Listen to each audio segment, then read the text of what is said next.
Good morning, boys and girls. Welcome back to Diesel Creek. Something exciting happened to me yesterday.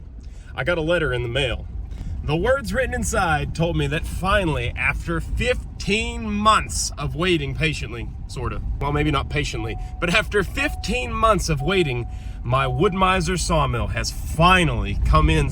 So I'm just loaded up in the pickup here. I pulled my toolbox out, and we are currently en route to Shade Gap, Pennsylvania. And we're gonna go pick up a sawmill. It's about a 3-hour drive, so I'll see you guys when we get there.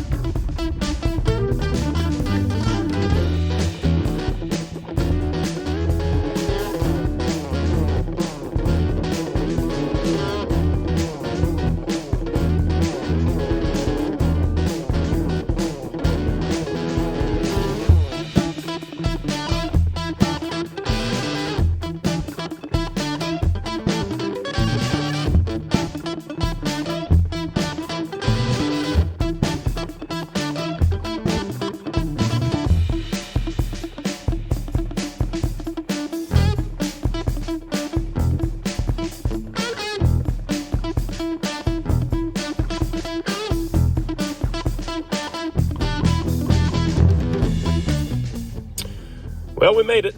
Let's go in the office and see if we can't get this thing loaded up.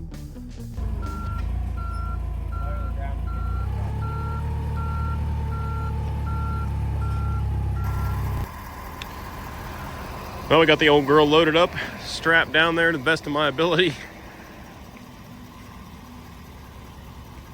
Before we hit the road, I gotta do one thing. That ain't going nowhere. All right, I guess we're good. Let's hit the road.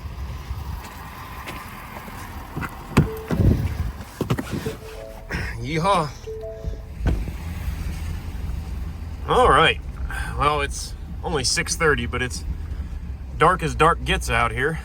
And just pulling back in here. Now we got to get this sawmill unloaded.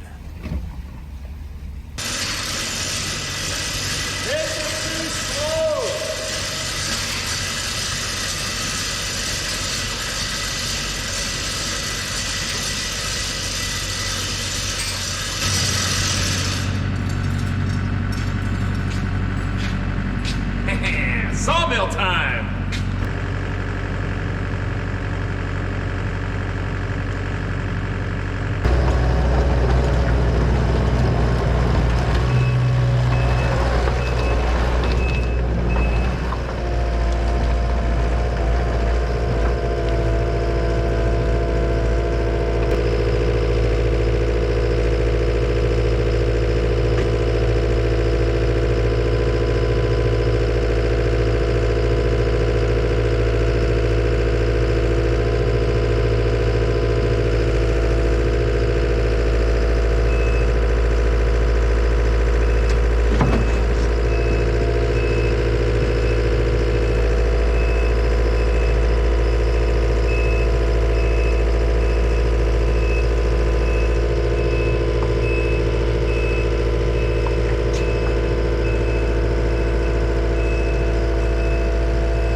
So excited. This has been 15 months of anticipation here, and the missus is expecting me at home for dinner. I've been on the road all day, but well, there's no way I'm leaving here without unwrapping this thing. Now, unfortunately, the wind has taken away some of the fun and partially ripped the plastic over here. But yeah, I see the back of the mill there, so I'm gonna go ahead and get out my razor knife and slice this stuff off of here. We're gonna see what this beauty looks like.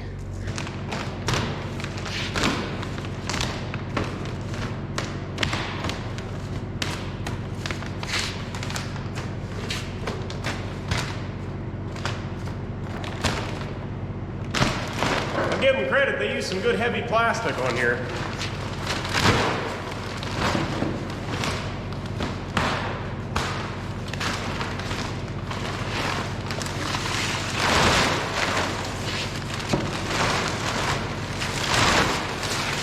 Ha-ha! Sawmill! Ho ho ho ho! Like to see that? I don't know, the Kohlers have had their ups and downs over the years. One of the first engines I really started to learn much about were Kohler K-Series cast iron engines that are in all the Cub Cadet garden tractors of the 60s and 70s. So I've liked Kohler from then. I know they went through some bad stuff, but I think they're back around to being pretty reliable engines there. Yeah, I don't know. I'm excited to get this thing unpacked and tested out here. Yeah, proud to see something like that on there. That was worth the wait, because I could have gotten some of the Chinesium saws a lot quicker, but I didn't really want to go that route. This is probably, unless this blossoms into some business, which I'm not foreseeing, this sawmill should be sufficient for all of my needs for my entire life, the way I'm planning things. But you know what they say about plans. They give me a battery. Ooh, they did, a Deca. So that's the mill, but wait, there's more. They had these cant hooks for sale there in the showroom, so I picked up one of those because I don't have one yet. Got a big old box of saw blades. Last, but certainly not least, is this unit here, which I'm pretty excited about. This is actually a power feed unit. It's got some gravity to it, but basically what that thing does is make the carriage that slides down and actually feeds the saw into the log. It makes that powered, and you don't have to push it, which is what you have to do with some of the smaller mills, or in the case of this one, if you manually crank it, I think it's this guy right here, would be your travel if I didn't buy that power feed option. It's late, I gotta go eat dinner, but we're gonna be back to set this up tomorrow. And tomorrow's right now for you guys. All right, it is finally sawmill time. I know it's been no time at all for you guys, but for me, this thing's been sitting here for over a month now because I wanted to set it up on the back porch of the shop out here. Eventually, this unit will probably get a standalone building for it. I don't want to put it out in the weather, but until such a time, I figured I'd set it up under the roof out here at the shop. Well, I didn't want to set it up and be in the way until I had the ceiling done, and the ceiling is finally done. So me and my buddy Austin wrapped up the ceiling yesterday, and that was quite a job, but that is not the focus of this video. So after 16 months now, I am finally ready to cut some wood. Oh, I've been wanting to do this. Somewhere there's a big box of directions down in here that tells you how to set this thing up. We'll probably not look at those at all until we get stuck somewhere. I watched half of the tutorial video online, so I'm pretty much an expert now. Just getting this thing unpalletized and set up seems to be a bit of a process here. There's all kind of shipping brackets and stuff we have to remove. Oh man.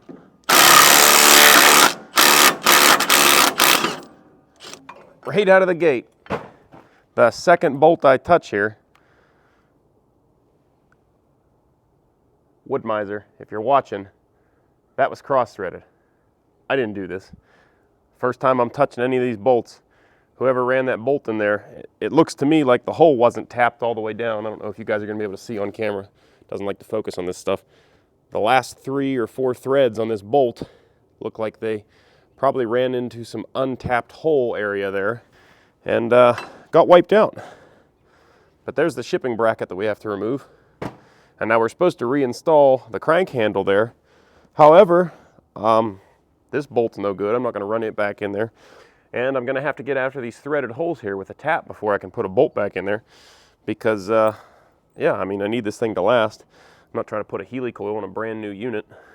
So with the shipping bracket removed, there's a safety pin we got to pull out here, and I dropped the washer. And now we should be able to raise the head all the way up on the saw and unbolt it from the pallet.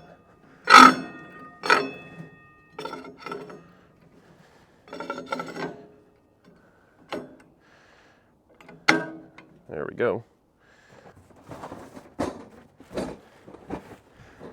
Now we can pull out all the included stuff that's stored down inside the frame rails there. Oh, I don't know what the heck is in here, but it's awful heavy. Oh. And last but not least, our fuel tank, which is bolted down. We gotta pull the lag bolts out of that. Couple lag bolts, and our fuel tank is free.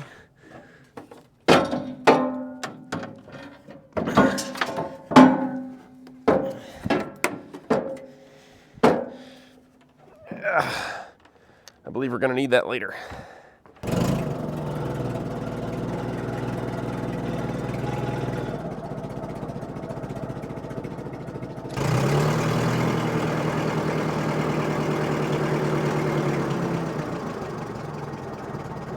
All right, now that we have the weight with the forklift, we can go ahead and unbolt this thing from the skid so it doesn't fall over. All right, let's fly this thing out of here.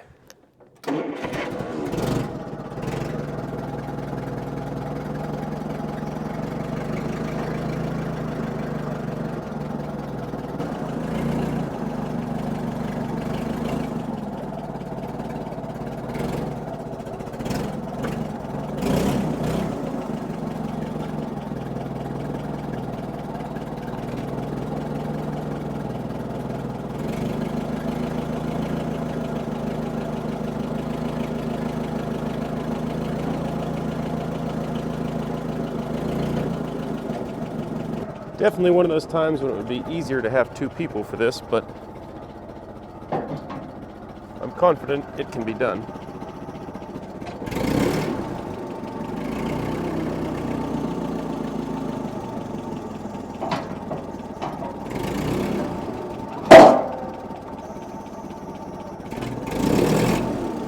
Okay, there we go.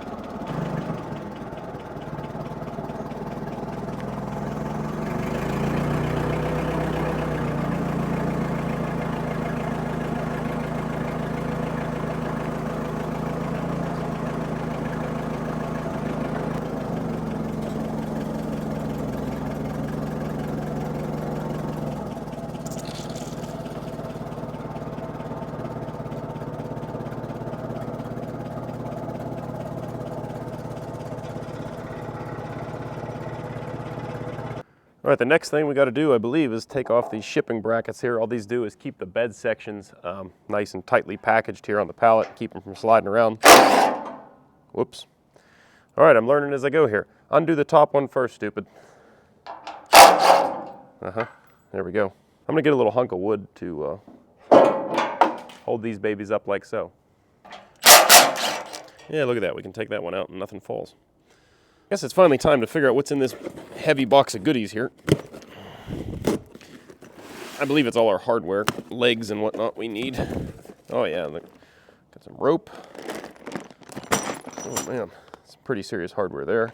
I'm guessing that's mostly for these guys, which are our leveling legs for the bed sections.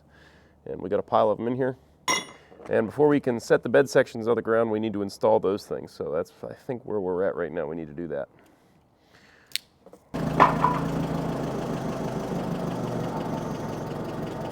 All right, with the bed section up in the air, we can go ahead and add on our leveling legs before setting it down on the ground. All right, so again, I haven't even looked at the directions. I'm all just kind of eyeballing things and going by what they look like they should do. Kind of looks like this guy should go on a little something like that and sit down there.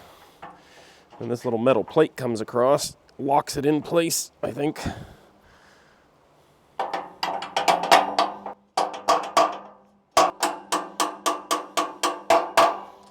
Yep, that's effectively locked in there. I know what I did wrong. See? It might pay for you guys to look at directions if you're assembling something. Me, I just like to struggle. I think the lock nut is supposed to go underneath the leg because there's not clearance inside this little pocket to turn the lock nut. All right, so with that nut spun down, we should be able to thread this thing up in now.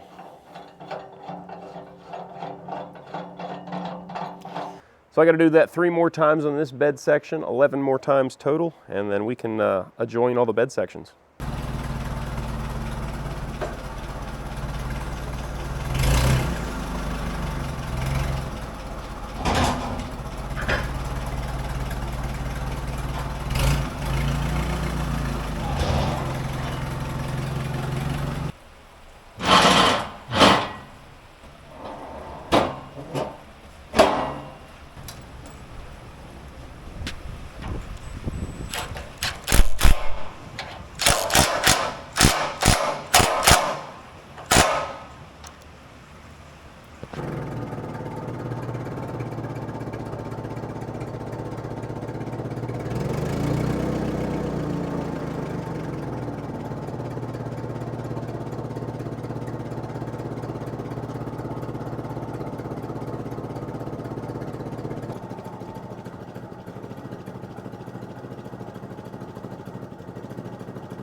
Look at that, huh?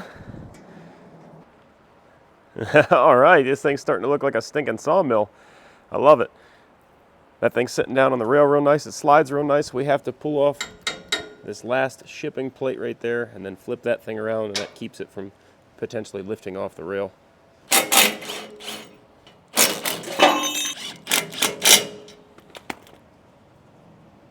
Perfect.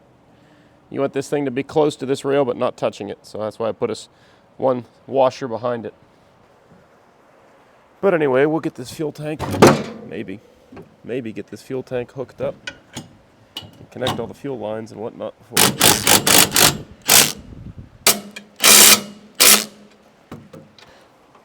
Got 2 lines coming off the fuel tank, so I guess one of those is a vent line.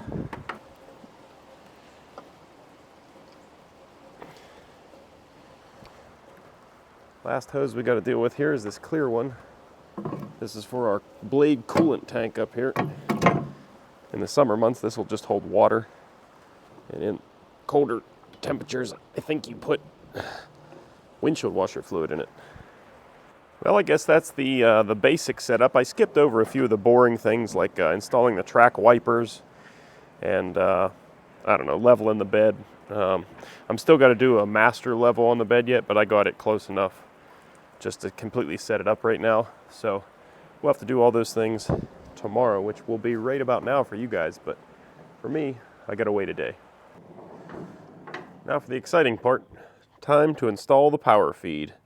So it looks like we just gotta unbolt this thing here, and I think the power feed module bolts in up here.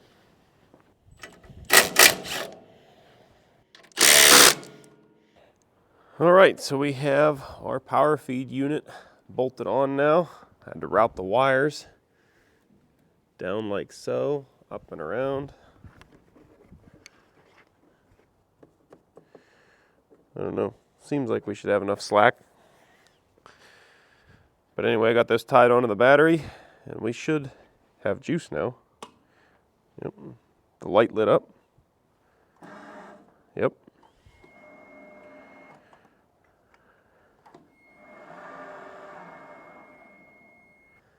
Alrighty, I think I have everything connected here. I had to route the rope down along the frame, up through these pulleys, around the stepper motor for the power feed, and down to the other end there.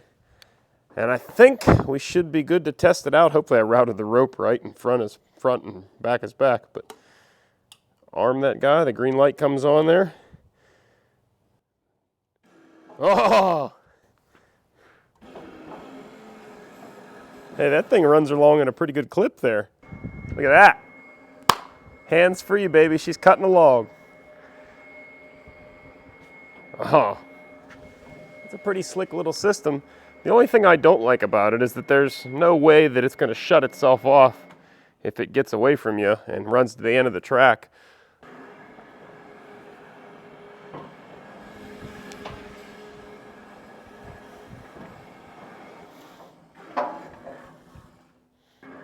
That is awesome. You know what time it is? It is time to put a blade on this thing and fire it up for the first time.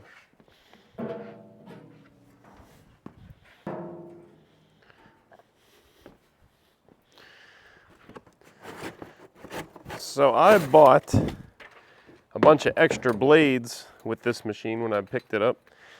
I think I got a pack of 15 of them in there, and they are a different blade than this one. I think they are designed for hardwood. This is probably just a standard run-of-the-mill blade. So I figured this one's probably a little cheaper. We will learn a bit on the new one, or with the cheaper one rather. Okay, yeah. So opening these things up can be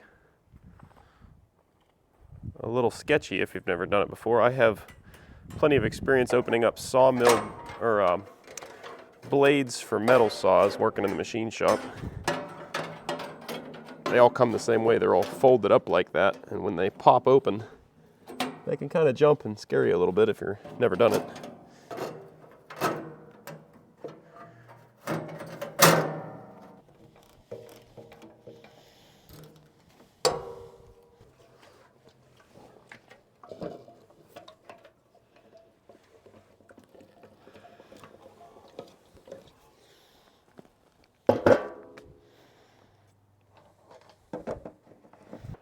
All right, time to fire this baby up.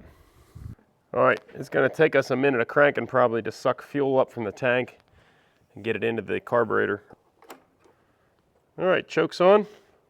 I did check the oil. We've got plenty of oil. Anyway, contact.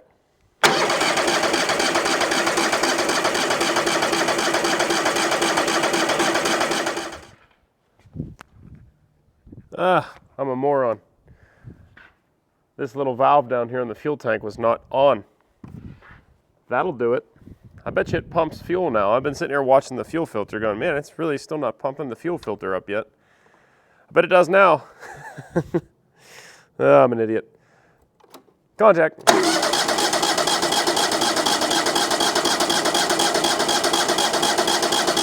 Oh yeah, yeah, we're getting fuel now.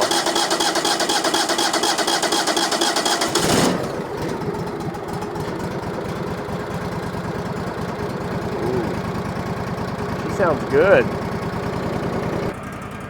Because this is a brand new engine, I'm going to let this thing sit and idle for a second. I'm not going to go crazy and just start winding it out, because as soon as you go to engage the blade, that's what it does. It sets the engine to full throttle.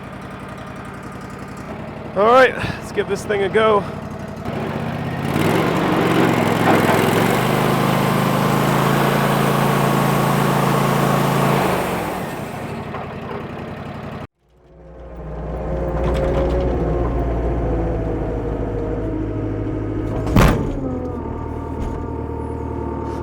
Well, that was close. That log just started to take off on me. You don't want to go slamming a log down on the deck like that.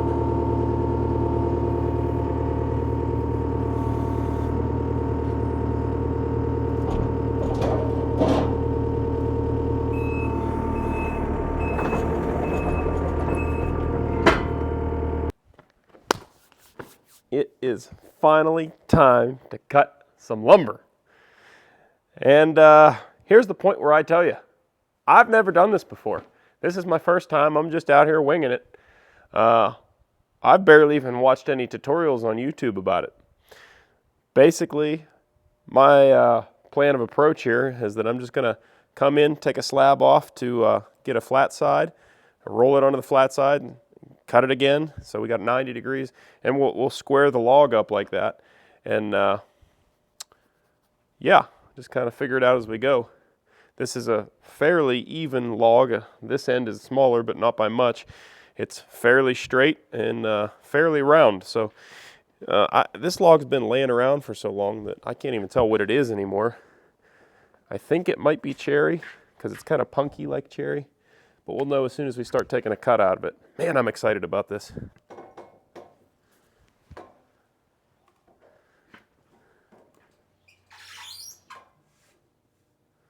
think I like that right there. That seems pretty good. So now we stick our dogs up, clamp this baby down.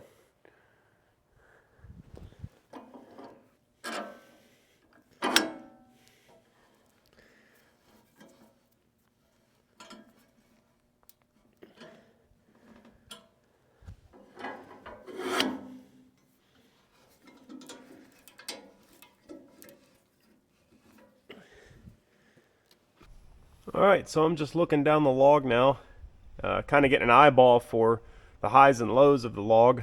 Looks like about 2/3 of the way down there we have our low spot. So if I take about 1.5 inches or 2-inch cut back here, it looks like we might get a clean slab and a flat area all the way across the log.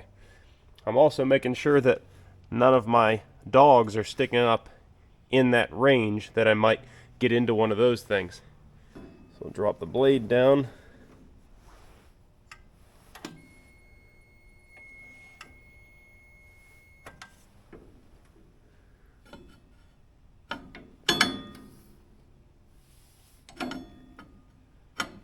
We'll try right about there perhaps.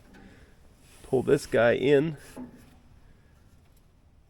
You always want to keep the throat of the saw narrowed up about as much as you can. That'll keep your blade in its strongest position. The narrower that opening, the less deflection possible from the blade. And don't quote me on this, but I would think that that should also increase your ability to feed faster. I've checked the head. It is adjusted perfectly parallel to the bed. I have leveled the bed prior to that. I have, as far as I know, the power feed is all tensioned correctly. The blade appears to be tracking correctly on the wheels. And I have no sawmill experience. Let's get some. Contact.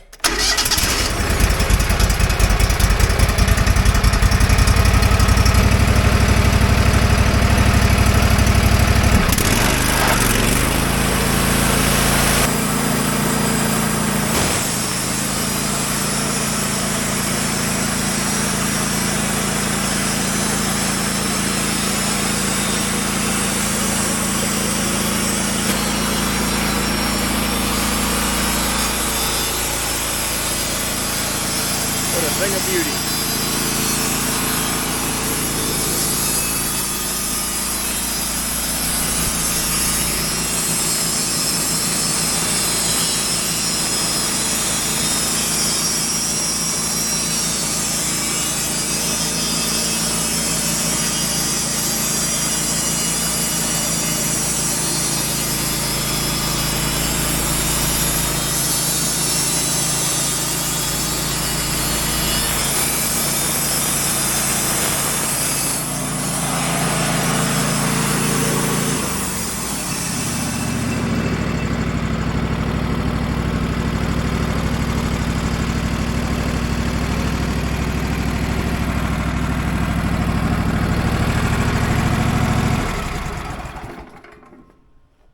Oh, man, it buzzed right through that thing. That was awesome. You guys ready for the best part? The unveil. And I know this is just a slab. This isn't even a good cut yet. But look at that. This actually looks like some ash, maybe. It is punky. It's been sitting here a while. That is beautiful, though. I still like it. I love the grain variation. That's actually, I don't know what you would call that. That discoloring is from basically from the wood getting bad, basically. So, yeah. I think that's a good place to start, though. Let's go ahead and roll this log.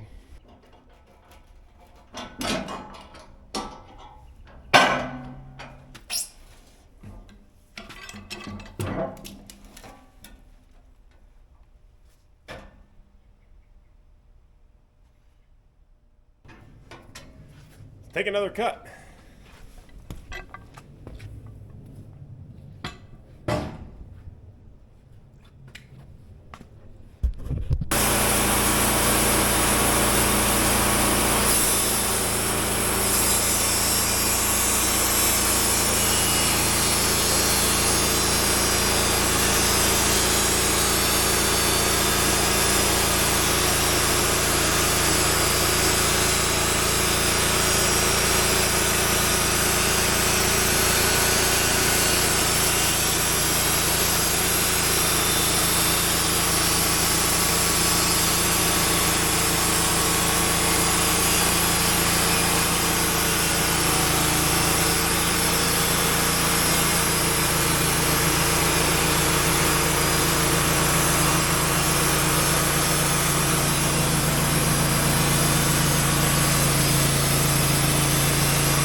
Oh man, look at that beauty right there. This is not a super pretty log by any means. I grabbed one that I figured was probably past its prime to practice with here because, like I said, I've never done this before, so I'm learning as I go, and I'd hate to waste a nice log and maybe potentially screw something up. But even still, like, I can see the beauty in this, and there's a lot of really neat coloring going on in there.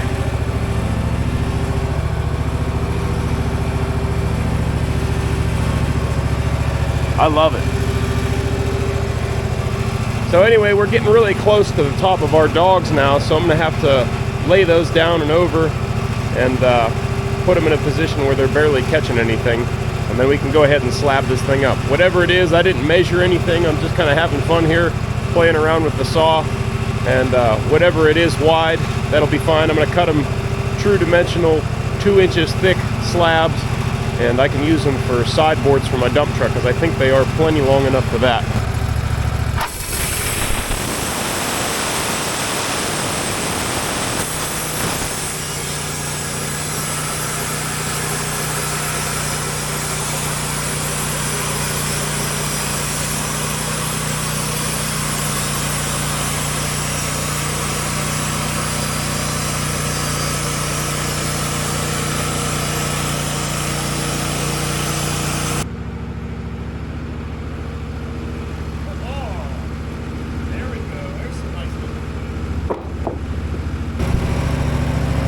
Look at that. That is some nice looking wood right there. That's beautiful.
Oh boy.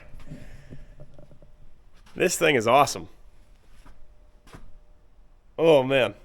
I've never done this, like I said 20 times, but that was a lot of fun. I really, really love how nice it is to lift up that slab and see what's underneath. Oh, it's beautiful. I don't know if it's really coming through on camera, but it is some beautiful wood.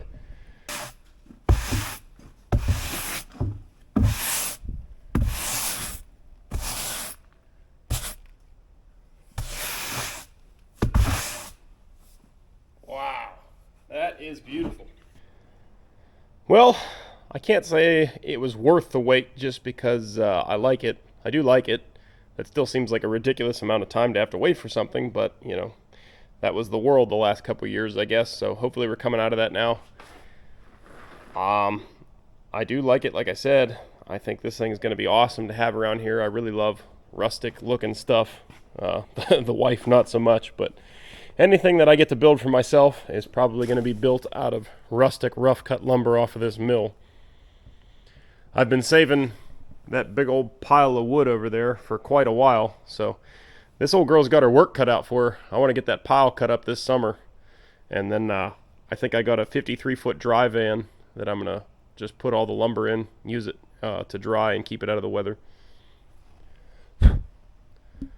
Believe it or not, you might think I needed more work to do, like I needed a hole in my head, but this is something that I probably did need, because this is something that I'm not going to film a whole lot of, probably, because it's pretty repetitive. Unless I'm doing like a specialty job or something, you guys probably won't see a ton of this machine, maybe here and there.